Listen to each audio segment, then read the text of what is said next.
Hey Cub fans, how's it going? The Elite Cub guy here coming at you. This is some hot stove. It's I'd say December 19th, in December 19th, 2018. The deal of the day is Anthony Descalso coming to the Chicago Cubs from the Arizona Diamondbacks. He's a utility guy. He had career numbers last year. Every time I seen him play, I always thought he was kind of a spunky player.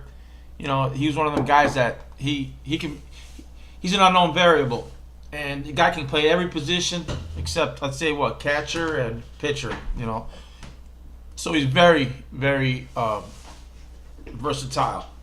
As far as things go, you know, he's not a major pickup. He's not a major piece, but it's about the sum of the parts. A little acquisition like that might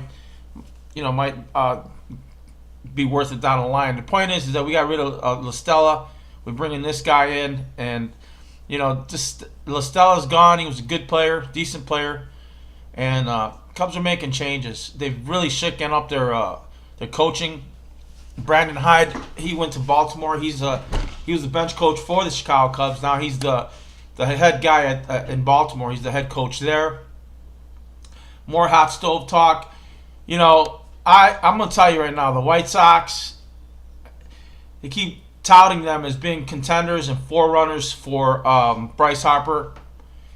And I don't see it. If I'm Bryce Harper, I don't want to come to the Chicago White Sox. You know, because you come to the White Sox, yeah, you're going to get paid, but you got to wait. You got to wait at least 2 years before that team starts putting it together. And to me, like I said, I call Bryce Hypester. We don't need Bryce. Chicago Cubs do not need Bryce Harper. Maybe the White Sox do. And if he goes there, great. Good for the White Sox. You know, but as far as things go, in my opinion, there's no real big free agent that wants to go to the White Sox. You know, you think Manny Machado wants to go to the White Sox? Is it all about money? We're going to find out. The thing is that, yeah, it's about money, but it's about winning. And if you want to go sit on a team and that team's got upside. I'm not going to lie. The Chicago White Sox do have a lot of upside. And they want to compare themselves to the Chicago Cubs. But the point is that before the Cubs started making it, they already had players that were starting to show signs of breaking out and being on top of their game. I had made a post on about talking about the same thing. And, you know, the White Sox fans, all they can ever say, well, the Cubs did it. Cubs are a different animal altogether, and White Sox cannot compare themselves to the Chicago Cubs. They want to think, well, we're from the same city. It's going to be the same transition. We're going to do the same thing the Cubs are, and we're going to win a World Series. You know, first of all, you're lucky the Cubs are doing what they're doing, because the White Sox would not have been doing anything in the city. They were in danger of losing a whole generation of kids to the Chicago Cubs, and in a lot of ways they have. There's a lot of kids that, you know, they grow up, you know, seeing the hype surrounding the Cubs, and then they look at these players and they become heroes. You know, like Chris Bryant, Anthony Rizzo, Baez. If anybody, look at Baez. Look at the numbers Baez put up last year. Hey, let's not forget this, folks. The Cub team, it's a young Cub team. Baez is a puppy. Bryant is still coming around. You know, I don't know. I'm going to see. To me, Bryant has to have a big year this year. I mean, between the MVP year, then then he gets hurt. You know, he had the MVP year, average to subpar year, injury, and then injury. You know, where he just wasn't worth it. I mean, I love the kid. Don't get me wrong. He's a good guy to have on your squad. Exciting player. He runs the bases like a demon.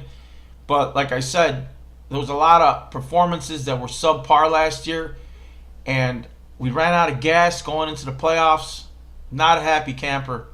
Well, at least we got opening day to look forward to, and I'll be honest with you, I'm a big Cub fan. I love the Cubs, and opening day is going to be on a Monday against the Atlanta Braves.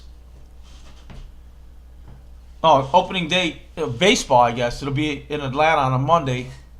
Opening day for the Cubs will be April 8th against Pirates. And usually that's a cold-ass day. I mean, let's face it, very rarely do we get a great opening day. We're we're in December right now, and it's like 45 degrees. It hasn't even got cold out here yet. I guarantee you, between now and February 1st, March, it's gonna really ramp up. And come April, it'll be a cold one. But most likely, I'm gonna try to make that opener if I'm not working. But for the most part, the games I like to do, I ain't gonna lie to you, I love going, is to Milwaukee. It's inside. Is they got a good vibe there. You got a lot of Cub fans there, and it's gonna get even better because now there's a rivalry. Now the Brewers want to think they're as good as the Cubs, and in a lot of ways they are.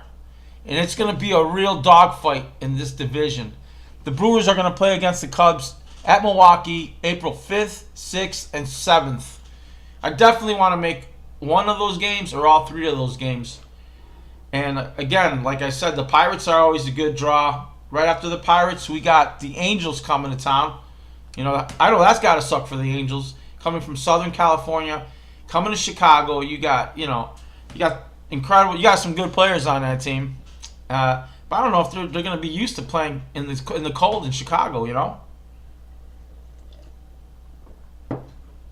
And then right back, we have the Brewers. The Marlins. I'm sorry. I'm looking at the menu here, or the schedule, and that Miami Marlins looks a lot like the damn Brewers.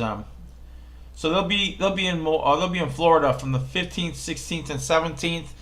A lot of times, people like making that trip because it's still kind of cold in Chicago, and Florida's beautiful.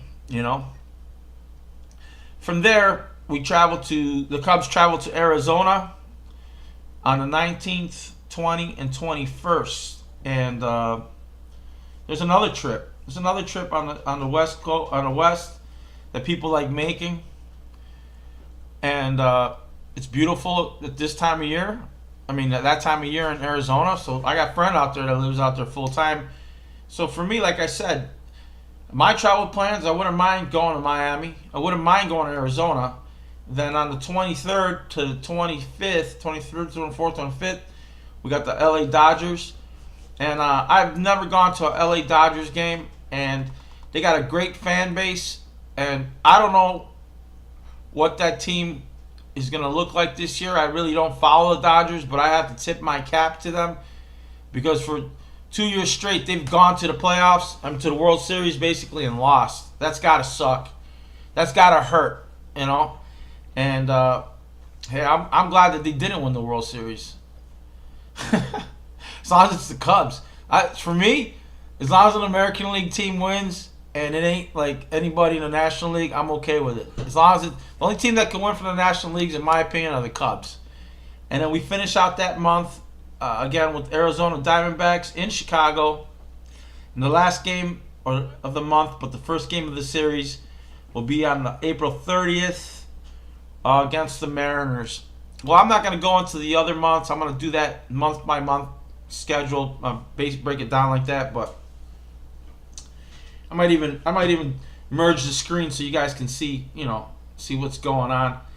But the most important thing is that I'm keeping tabs on what's going on with the hot stove, keeping my eyes on the schedule, and I'll be honest with you, it's going to be very competitive this year. It's not going to be like it was the last few years. Maybe that competitiveness will spark these young Cubs to play tougher, to play better. But yeah, things are starting to ratchet down in that organization. Guys are starting to be looked at. And the thing is that people are starting to expect them to play good. And they're starting to expect them to like, okay, you're not a rookie no more. Now you're a veteran. Let's see what kind of numbers, see what kind of consistency you can put up. And if you don't have that, then yeah, you're on a trading block. So I expect some moves. I'm not gonna get worked up about it. I'm just gonna see what comes, and like I said, the team is gonna be shaping up. It'll be ready for April, and whatever Theo wants to do. Because I'll tell you something right now: if the Cubs don't compete this year, and if they don't do what they're supposed to be doing on that field, as far as with hitting ability and getting on base, there's gonna be some shakeups. If this team doesn't get its shit together or start playing at a high level by say the All-Star break, I'll definitely can see Theo breaking up this team. And he's not going to get rid of component players like Baez. The three guys I see the Cubs that they won't get rid of. I know they won't get rid of Baez. They won't get rid of Rizzo. But I think they'd get rid of Bryant under the right circumstances. And I guarantee you they definitely get rid. They had first chance they'd get rid of Jason Hayward. And there's a guy. I like the guy, but I like his numbers more. I need to see better numbers. So I don't want to go on a rant or a ramble. So I'm going to end this video. And don't forget, January's coming up. Cub Convention's coming up. Be there or be square. Get your tickets. Come into this. Come to my channel, and I'll give you updates. Because it's never too cold outside to talk about the Cubs.